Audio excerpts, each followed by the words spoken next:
Hello there and welcome to the Secrets of Organ Playing podcast.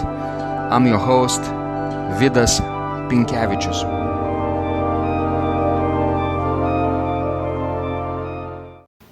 Hello, this is Vidas Pinkevicius and my wife Ausra Motuzaite-Pinkeviciene from our music room. This is a very special conversation because I was planning it for a long time, and finally we're having it, and very exciting. And thank you so much, Ausra, for doing this. You're very generous with your time and expertise. Welcome to the show. You're welcome. Great. And the subject of today's talk is harmony for organists specifically, because Ausra is not only organist like myself. Not only she has a doctorate in organ performance, but she is also a teacher of harmony, specifically harmony for high school level kids in National Mikalojus Konstantinas Čiurlionis School of Art in Vilnius. That's where I teach too, but I teach mostly air training and music theory, and Ausra specializes more in harmony. This is more advanced subject, and she's doing it for 10 years now, right? Yes, for 10 years. Yeah. So, but for starters, Ausra, let's go back to the time when you first were introduced to the organ. You remember the day when you heard the sounds of the organ? Can you share the story why and how you fell in love with the organ? Well, actually, I was, I think, 7 years old when I first heard the organ, because in the Soviet times, the organs were banned, like we were not allowed to go to church, but around like 69, the first organ, the concert organ in Lithuania was installed. And when I was 7 years old, I traveled on the seashore with my parents to Nida, tiny village, Nida on the seashore, and there was an inaugurational organ recital, and my parents took me, and from what they told me that I couldn't breathe even, how excited I was hearing that wonderful instrument for the first time in my life. And actually after that I never even imagined that I could be an organist, become an organist, but finally my dream came true. Great. Of course, these childhood experiences last with us probably for a whole lifetime, and probably this experience was instrumental, I would say, when you were older and got interested into the organ playing itself, right? Yes. What led you, or who inspired you to take organ playing studies professionally? Actually, when I graduated from Čiurlionis Art School, the same school where I teach now, I didn't know if I want to go to study to the Academy of Music. I thought maybe I just go and study at the University of Vilnius and study history, because history was the subject that interested me a lot. And I met one of the professors from Lithuanian Academy of Music, and he was piano professor of piano, and he heard how I'm playing piano, and he told me, no, you just must enter the Academy of Music. And well, at that time my specialty at the School of Music was actually choir conducting, and I did not enjoy it a lot because it was hard for me to communicate with large choir and direct people. I wanted something more intimate. Mm-hmm. And he told me, if you don't want to study choir conducting, you can just apply and study organ. So that's how I became organ student. Great. And that's where we met, right? At Yes. Lithuanian Academy Yes. of Music. I remember the first day I entered the organ recital hall, and they had auditions, auditions. Students were auditioning for entrance into the academy, and not many students were playing organ at the time. Most of them were playing piano, right? And you were playing, I think, one of the piano sonatas by Grieg, right? Yes. At that time. So that's our first experience. Sonata by Grieg in E minor. In E minor, the famous one. So great, and then of course came the studies. Can you mention a few of your organ teachers as well? Well, mainly two of my main teachers at the Academy of Music were Balys Vaitkus and Gediminas Kaklys. So I learned a lot from both of them in different styles, of course. Mm-hmm. I know they are very different people, yes, right? One gave me great professional skills and knowledge of organ, how it must be played. And the second one at least gave me lots of performance freedom, and actually I think I could experience myself as a performer. Mm-hmm. And of course this freedom is probably essential as a grown-up artist. For example, if you want to express yourself in creative ways, you probably want to have a teacher who encourages your responsibility, your total responsibility, who would be happy if you would be free to argue with him or her and experience with things which are risky a little bit, take responsibility as an artist basically. So I guess we both had the same teacher, Gediminas Kaklys, and yes, I can also testify that he had this quality of teaching where he basically let his students do everything they wanted, and that was one of the best, of course, sides of his teaching. Of course, sure. Of course, many people have pluses and minuses. He also had something like that, but that's what we both remember most fondly about him. Great. So Ausra, and then we went to the States, right? Yes, sure. First to Eastern Michigan University. First probably to Sweden for 2 weeks. To the summer academy in Göteborg, Gothenburg. Yes, where we met Pamela Reuter-Finstra. Dr. Pamela Reuter-Finstra, who our listeners are familiar with from our podcast already. And she is a great expert on improvisation as well as on the music of Bach, and so we were sort of connected with her from the beginning, right? Sure. And what happened next? We went to this Nebraska. To Eastern Michigan University. Yes, first, right? for 2 years. Yeah. For 2 years, and then of course. After we completed our second master's degree in Eastern Michigan University, we went to the University of Nebraska, Lincoln. Then, of course, you can tell us a story a little bit about George Ritchie and Quentin Faulkner, and because this was a little different experience, right? Sure, it was probably the most exciting experience of our lives, at least mine, for sure, because studying with George Ritchie for 3 years was most wonderful thing that happened in my life, because we had such a mutual and wonderful relationship during our classes, and really he was amazing teacher and actually human being, one of the really best that I have ever encountered.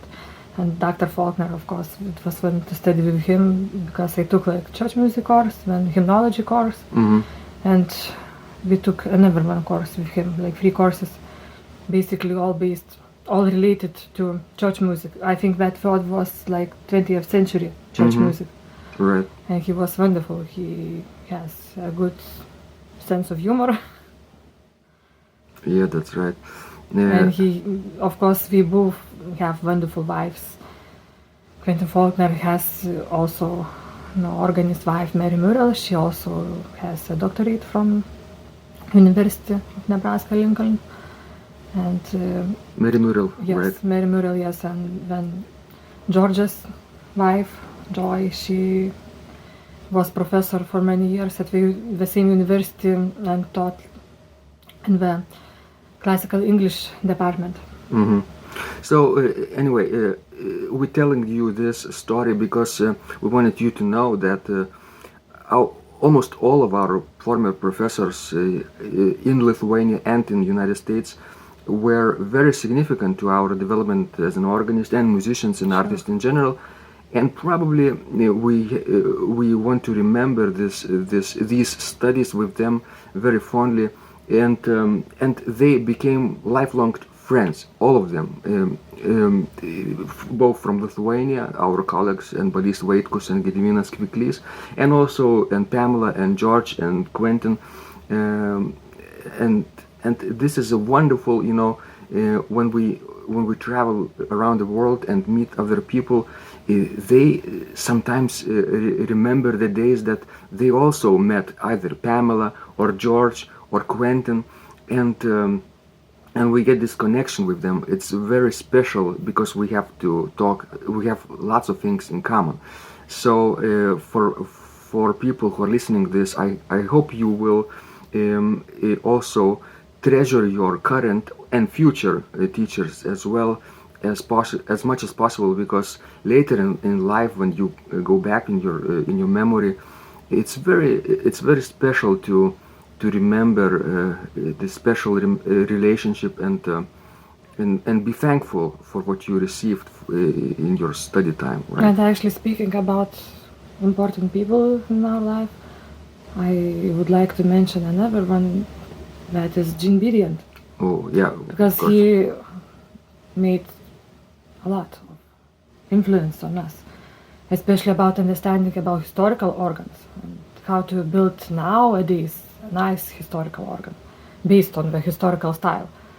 And actually, if we talk about people we met in Lincoln, Jean Bidient was the first man who we met at Rochester, at the Eastman School of Music, at one of the conferences. So he actually made big impact on us, and this was one of the reasons why we chose for our doctoral studies to go to the University of Lincoln in Nebraska. Of course, you mentioned Jean Bidient, the great organ builder of historically minded organs in the United States. He took the techniques from all European schools, both from French, Dutch, German, and others, Italians too, and you probably remember him from our podcast too. And we have to remember the day and time when we met him in Rochester, because of this EROI conference, which was about the Kasparini organ, right? Which we're about to begin this project, about to build the replica of the organ, which now stands in Vilnius Holy Ghost Church, the Dominican Church, 18th century Rococo style church with wonderful 1776 organ, which was built by Adam Gottlob Kasparini from East Prussia, from Königsberg. And Ausra, do you remember the day when you first sat down on the bench of this instrument? Sure. I actually remember the day quite well. Was it special? It was a very special day. I remember I played Bach's C minor prelude. This one. 546, yes. Sure, and it amazed me, because all other organ I have tried before that was like practice organs, small organs, and nothing like this. And this was a real historical organ in the church with huge acoustics, and it was hard actually to play it, but it sounded so wonderful that I think I will never forget that first impression that instrument gave to me. And was it one of the reasons you also became interested in Gasparini and his work? Because, of course, what led you to write your dissertation about Gasparini? Sure. Yes, of course. We have to remind our listeners that Aušra's DMA dissertation was about Adam Gottlob Gasparini and his organs. She basically collected all the information that was available at that time about extant and not surviving instruments about Yes, too bad Gasparini. actually that many of his organs were destroyed, and actually some of them were destroyed quite late. I believe it was like Second World War. Yes. Then the Königsberg was bombed, and so many instruments, not only his but also including his instruments, were destroyed forever. And can you tell us a little bit what you found in one of the archives, the great and very special disposition of Yes, I think organ that's that the most probably important thing in my dissertation, that I found the specification of the Altstadt in Königsberg organ, free manual organ. Actually, that's probably the largest instrument that Gasparini built, probably the only one, the free manual instrument that Gasparini built during his lifetime. And actually we thought that maybe there are a couple of others, but this is the largest. yes, this is the largest one. And we thought that this specification, because organ was destroyed and specification was lost, and actually I was able to find it in the archive in Germany, in Münster. So this was the church called Altstädtische Kirche, basically old town church. Right? Yes. One of the suburbs of Königsberg at that time, which is of course Kaliningrad now, part of Russia. So anyway, it's very interesting to remember those days. It's as we are recording this, it's more than 10 years ago, right? And Sure. and lots of things happened. And after our studies, we came back to Lithuania, and we began to teach, right? So we began to teach in music theory department of National Čiurlionis School of Art in Vilnius. And can you now share a little bit of your experience in teaching harmony? First of all, what kind of grades are you are teaching? What kind of classes? Well, these are high school kids, like in the basically school is based on 12-year school system. So harmony I teach from 10th to 12th grade for 3 last years actually, and after that we take like graduation exams, and one of the exams is called like musicology exam, which consists of like ear skill, like solfege, like we would probably call it air training. Air right? training, yes, probably, yes, that's how English would call it. And then this harmony, English probably would call it keyboard harmony, because what we are dealing is based for keyboard harmony on the 4-part harmonization.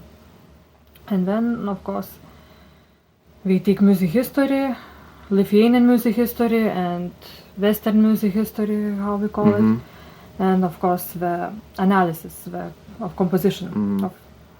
This is a very high level school, of course, nationally accredited and international as well known. And our graduates, students who complete the studies, can go freely to study at any academy or conservatory around the world, basically at the highest level, mainly because of our very advanced music theory department. Well, yes, that's true, but not everybody recognizes it, because Like there are some musicians at school who complain that in our department we require too much and that we can play well without harmony and ear training, but I think that's not true. I actually can prove it on my own experience, because the being able to harmonize well and to understand musical language is a gift, really. A real gift to the musician, because it helps a lot to learn musical text, to understand it, to see how the piece is put together, and even occasionally if you lose the track of text or something, it helps you to improvise on harmonic progressions. Yeah, and of course this is the long time battle between people, or let's say musicians, who understand how the music is put together, understand the rules, and can even compose the pieces and create the music, between them and the other group of let's say performers who are not interested into these difficult and advanced subjects, into the scientific knowledge. They are mainly interested into the sound the piece just makes, and they're interested into playing or performing, singing, right, in a choir or solo pieces, or playing in the ensemble.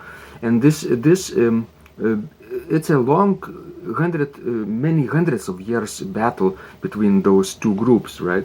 Sure.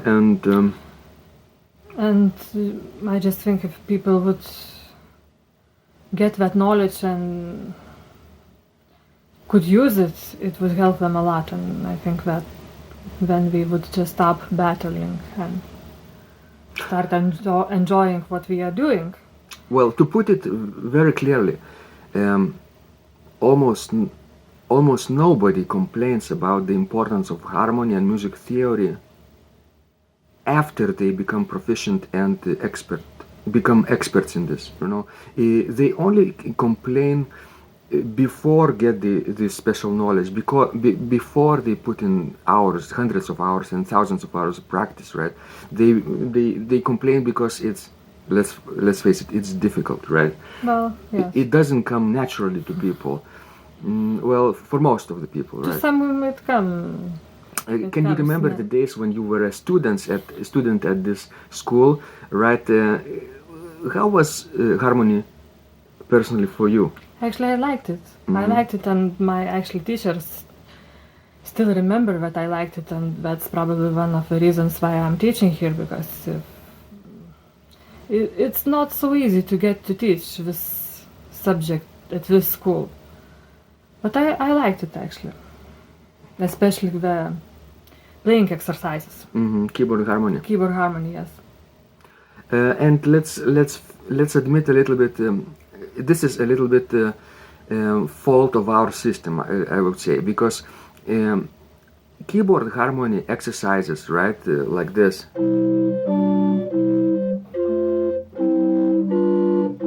right? These sequences and progressions and modulations, cadences, they sound musical, they sound interesting, and a person who can do this suddenly starts to feel great power in his or her fingers, right? But we have another side of our teaching, 4-part harmonization exercises done on paper with pencil. And but actually, I think this how the beginning should be. You just learn like tonic, subdominant and dominant chords and try to connect them, to learn the different ways of how the chords can be connected. And only then you can try to do it on the instrument, because it's harder to play it than to write it down. So what we do actually, firstly we write chords down, second we play them, and then in like oral skills, or ear training courses, classes, we try to sing those chords. Wait a second. In ear training classes, from 10th grade, yes, from 10th they grade. start to sing harmonic progressions of chords from the bass up, bass, tenor, alto and soprano. 4-part harmony. They are singing one person, right? This is not a polyphonic exercise when 4 people sing together. Well, sometimes they do, but mostly people have to be able to sing on their own these 4-part chords, and this is And in the 10th extremely grade, we difficult. just sing cadences with like main chords, and then we add more difficult chords like 7th chords. And then on the 11th grade, we start to sing modulations. We start to modulate from one key to another. And it's actually hard to think about voice leading and to sing each pitch right. It's a challenge actually. And that's where sometimes we lose people, right? Lose the connection with people, and that's where they think, well, it's too difficult for us. It's not even useful, right, for a, let's say, violinist who plays in the orchestra, violin part, and is not interested into entire thing of harmony. And why should we bother them with such a scientific stuff about harmony? Well, he or she only wants to play in orchestras or play solos or in ensembles, right? Well, that might be partially true for like playing the melodic instrument like flute or oboe, violin, but I think it's extremely important for like choir conductors than for pianists and of course for organists. That's for sure. Because if you would think about like church music and being a church musician, I think it's very important to understand the keyboard harmony and to have the skill to be able to transpose, to play cadences, because at the liturgy it's very useful. Because, for example, for like Lutherans or Catholics, you never know how long the communion will take. Oh yeah. How long will you have to play, and it's extremely nice to have these skills to be able to make cadence whenever you want, or to add another period to what you are playing. Well, I know the story, but our listeners don't. So can you share a little bit of your experience of being a church organist as well, especially in the States? What kind of harmony skills did you find useful in your practical work when you were working at church? Well, actually, probably knowing cadences and sequences, because sequence is such a great tool. You can make a piece of music from like one tiny motive, just to be able to play it in different keys, and then at the end, to form a cadence. So it's very useful. And of course, if you are working with choir, it's very good to be able to transpose into various keys, because your choir cannot for example, in one day, we could just not stay in tune. It's too high for them. Let's say the pitch is too high. There are days like this. Then, for some reasons, I don't know, the weather or whatever. And when you just transpose the music, right? We have step, for example, down. And like for a person who understands the keyboard harmony well, it's really easy to do. Harmony skills that were very useful for church organists, right? Like transposition and modulation and cadence playing in your work. And it doesn't mean that you just improvise. Of course, you can play the piece of music at church, for example, for the like offering, and then you see that it's not, let's say, enough of that piece. You miscalculate it, and you need to play like for half a minute more, longer. So you just basically take that style, that piece is written, and you add something. You improvise, and of course your improvisation is based on the keyboard harmony skills. So at your school, at Čiurlionis National School of Art, you are teaching these courses in harmony, and one of the assignments is to play probably a cadence, right? Yes. Can you explain and demonstrate a little bit what kind of cadences there are, and what kind of things you play? We are sitting, by the way, on our organ bench in our music room, so we will be playing shortly.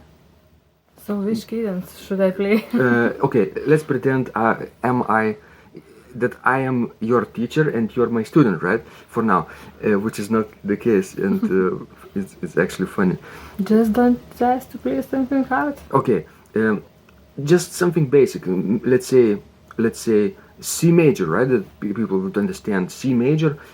Could you play a cadence that you taught this week, for example, for 10 graders, or just think something, play something. All right. This is specifically practical. Let's pretend she doesn't know anything and she improvises now, and it will sound like improvisation, right? It's on the spot. We haven't rehearsed it, so. Actually, with my 10th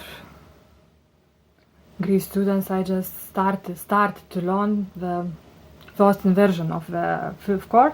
So that's basically a 6th chord, and now we know like tonic, 5th and 6th chords, then subdominant and dominant. By 5th chords, we probably make root position chords. Yes, root position chords, yes. It's been a while I talked English on these subjects. And then we know the cadential for 6th chord. So second inversion chord, right? Yes, second inversion chord, but that one which is only used in the cadences. Of the tonic function. Tonic 6/4 chord in cadence. So basically, if I want to play like a perfect cadence, perfect strong cadence, I would have probably first of all to show the. Let me move a little bit. You can sit down at the in the middle, okay. so that it's okay. I can do it. So, if it's C major, I show the tonic key. Then I want to confirm the C major key, so I play tonic, then I show the dominant 6th chord. And the connection I use is the simple connection, it's harmonic, so-called harmonic progression, when I keep the middle G key at the same position. Yeah, basically G note is common for both chords. Yes, right? so I just keep it. And in dominant chord you always have like the seventh scale degree. So after that you always have to show the tonic again. So it's this dominant 6th chord and then tonic there. Now I need to, because I'm thinking already about cadence, so I need to have something from the subdominant chords. Because the subdominant chords, we prepare the tonic 2nd inversion chord. So I play the subdominant 6th chord, because now we are learning the 6th chord. And then I do tonic 6/4 chord. And of course after this chord always comes the dominant chord. And if we would be like a little bit older, I would play dominant 7th chord, but we don't know it yet, but I just add it just for fun.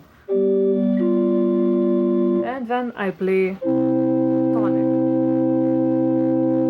which is not full tonic, but has like 3 C notes and only 1 E note. We are missing the G note. So tonic chord with triple root. It's common without for the fifth. cadences, for the end of a cadence. C, C, C, E, right? Yes. So, and we would play this cadence. Of course, first of all, we would write it down, then we would play it. We would play it in different keys, because you can do like a sequence out of this cadence. Maybe I would shorten it a little bit, but I could play it in another key as well. For example, D flat major, or maybe it would be easier in D major. D major, okay. D major. With 2 sharps, yes? Yes. F and C.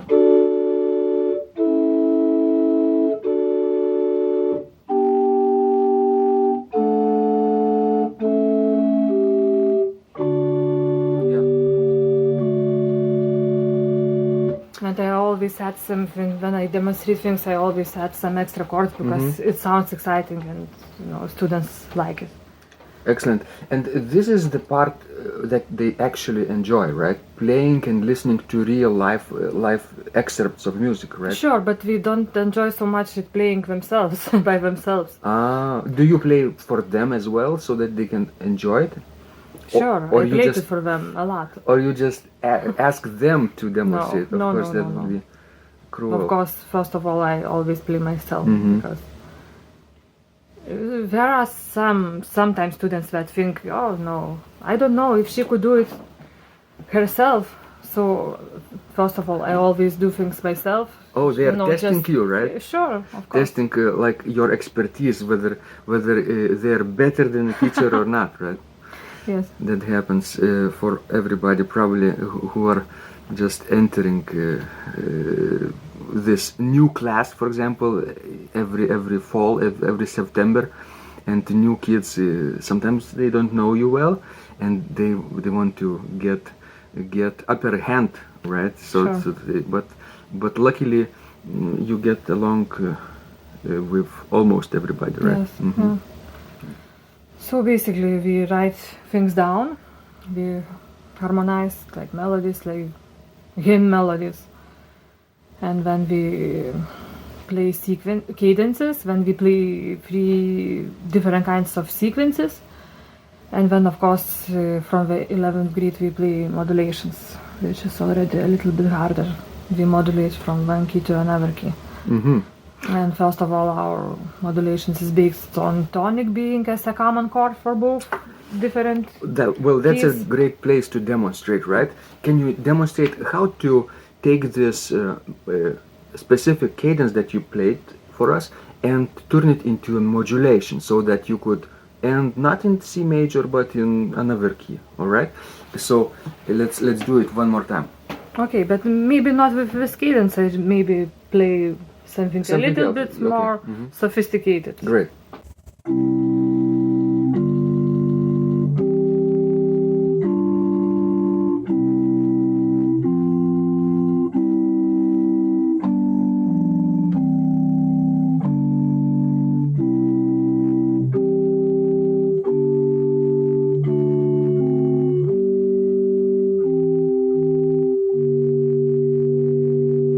This is just one of like many possibilities how you could play.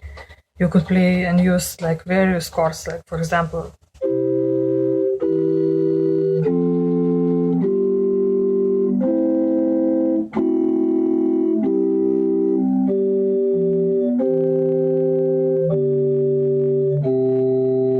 And so on and so forth. And you could end in any key you wish. I hope our listeners understand how practical this skill becomes for our organists, right? Who are probably working at church and trying to play something Sure. for the prelude or communion between the hymns, like interlude, to connect 2 keys which are probably related or even not related of one hymn on and another hymn, right? And you have to, for example, modulate from C major to a distant key, to Sure. E flat major, for example. From this to this, right? This is advanced version, right? Could you say something what can be done from C major to E flat major, for example? Yes, but actually you have to use different chords. Different because, chords. These keys are like in a far, not in such a close relationship as, for example, C major and G major. You could do, of course, enharmonic modulations, which is very harder, but it gives you more possibilities. And also, play just by playing like simple sequences. It's very useful because you play them in all various keys, and it helps you also to play at church. So let's imagine one hymn ends in C major and another, for example, starts in for example, let's say E major. Very different. But enharmonic modulation through the dominant 7th chord is very easy to play. You could do it. Let's demonstrate it. It's very, very nice sounding, colorful sound. All right? Here.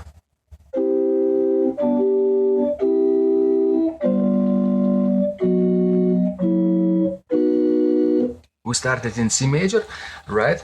And we are now in B major. And B major has what, 5 sharps, and C major has 0 sharps. But through this dominant 7th chord of You can do C it. major. But you are talking now about what we are learning when we are graduating the school.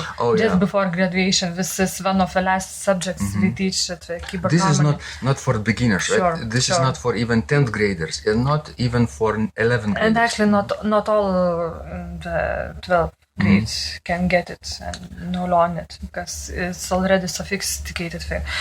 But there are easier things like playing sequences, for example, like the atonic sequence, when you don't re-enter the beginning key.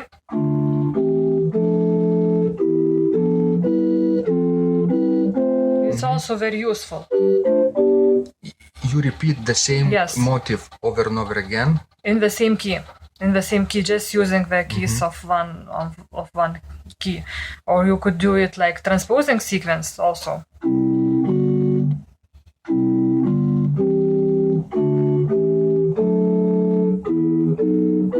At the giving interval, for example. And that's how you can modulate from C major to E major easily by playing this transposing sequence. Because if you start in C major, then you play in D major, and the next key would be E major. In whole tones, in major seconds, up. Or if you want to mix like major and minor keys, you can play with like the sequence based on the relative keys. Like the keys of first relation would be having one flat or sharp more, or one or flat or sharp less than the beginning key. Let's say for a C major key, the relative keys would be D minor, E minor, F major, G major, A minor. And then we would return to the C major. So instead of playing just in major keys, you could do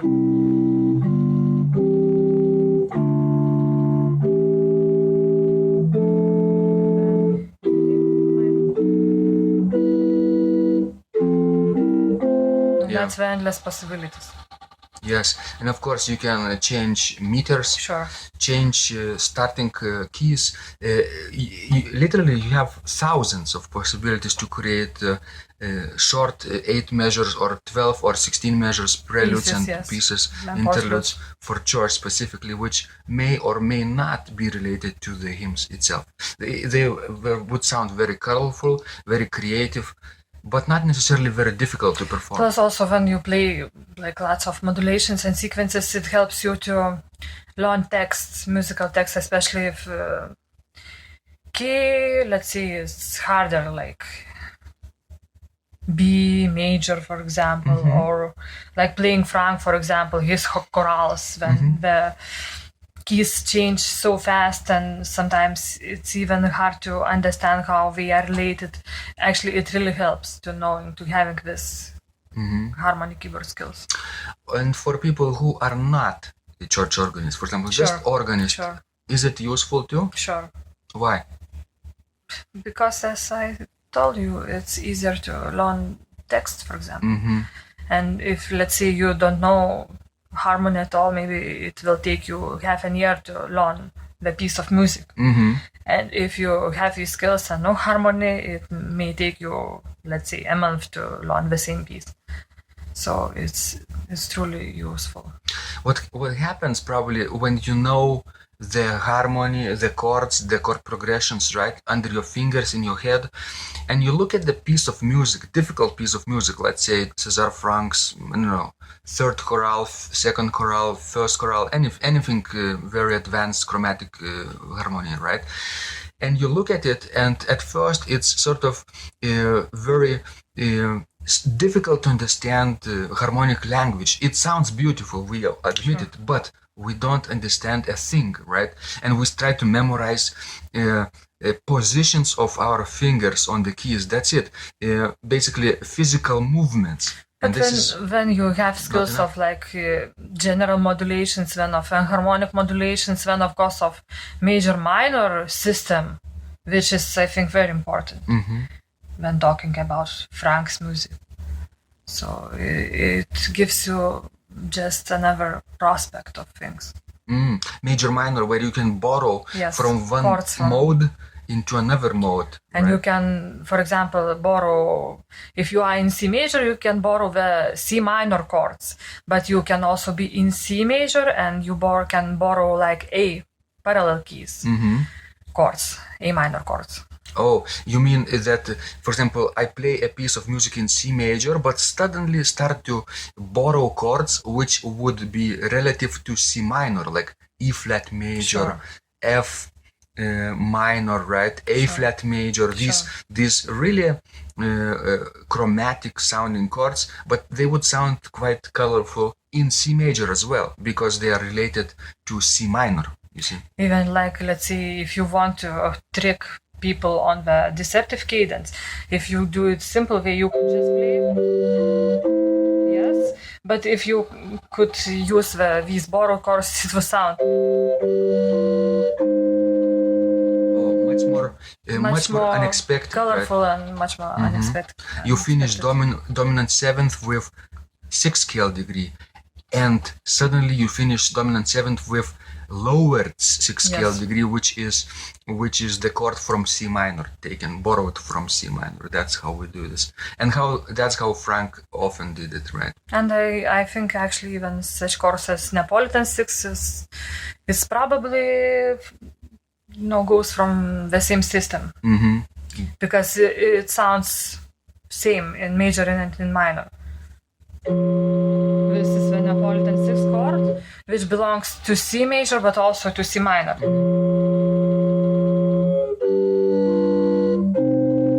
That's minor, yeah. Yes. Great. But you could also play in major. Probably more sounds better in minor. Wonderful. Me. So, Ausra, I'm conscious of your time, and you're very generous with sharing your ideas today. I hope people will get so much out of this conversation. They will get inspired to take a deeper look at their harmony skills and to explore a little bit more this field on their own, and to look at real organ compositions with new eyes. What kind of chords, what kind of modulations happening, right? Maybe they will notice some sequences that we talked about. So thank you so much, Ausra. And before we end, could you give us a little bit a link or a place where people can find you and your work online? Well, you can actually write at the Organ Duo. Our website, right? Yes. organduo.lt. Yes, or you can email me at my email address, which is ausramotuzaite.pink@yahoo.com. Great, very long last name. Sure. But of course, I will put everything into the description of this conversation, and you will find everything in one place. So it will be easy. So organduo.lt is a place, before it became a blog, like Secrets of Organ Playing. This was designed as a website for our organ duet, right? Sure. Where we play with Ausra. So you will probably go there and find everything you need. So thank you so much, Ausra, and I hope you will continue your work in organ field and also harmony field. And after this conversation, I also hope you will get a few ideas of your own how to explore this field too. I hope so too. Bye-bye. Bye-bye. If you liked this conversation, I encourage you to visit my blog Secrets of Organ Playing at organduo.lt, where you will find lots of insights, practical advice, and training for every area of organ playing. You can subscribe to this blog for free to get your daily dose of inspiration and to be the first to know when any of my future podcasts roll out. I hope to help you reach your dreams in organ playing. I'm Vidas Pinkevicius. Thanks for listening, and I'll catch you online really soon.